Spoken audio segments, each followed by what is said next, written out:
Hi, my name is Elizabeth, but you can call me Lizzy, Lily, or Liz. I was born and raised as Arman, this young little boy in central India to a nuclear family where I didn't have the space or the time to wonder about my origins that span from Persia to Bengal, or to know why English is my first language, or to understand why this boy feels that he's a girl. Over the years, I have learned to accept my trans identity and also celebrate it, thanks to my friends, chosen families, and communities that view me not as a label to be boxed in, but a living and breathing work in progress. As a queer individual who grew up in financial instability and left home to escape abuse, I have lived in the survival mindset for the longest time. We currently live in a world where our rights are being progressively diminishing and scarcity continues to pile up as production ironically continues to increase, and more people somehow are struggling to make their ends meet.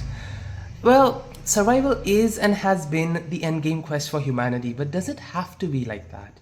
Can we imagine a world where survival is the baseline, but the whole point for us to exist is to be considerate, to celebrate, and to thrive?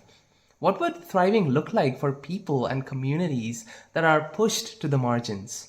What would thriving look like for an environment that is being constantly choked by oil magnates? Well, I have lived this question by working on my financial independence, not instability, independence. As I'm not, no, as I'm stopping to worry about my next meal, but rather thinking about my next endeavor, I'm discovering spaces where safety is the baseline and the whole point is to love fiercely and care about each other and take up space.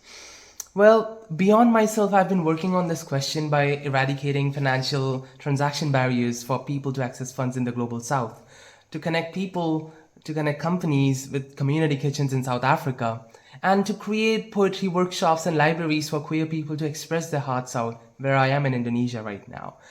My whole point is to envision creating spaces, communities, interactions, relationships, designs that help people thrive and that help the symbiosine to build trust within itself even more stronger than we have today. Second Chance gives me the opportunity to work towards this. It will help me overcome barriers to higher ed because for most queer people like me, survival is the only agenda and it's my chance to live beyond it. It will help me find universities that align with my aspirations and the other way around. And it will be my opportunity to ask, what do I build?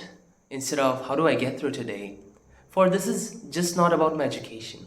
It's about equipping me to turn what if into what's next for the communities that I'm a part of and the communities that I will be a part of. And that's a future worth building for. That's a future worth dreaming for. And that's a future worth studying for. Thank you.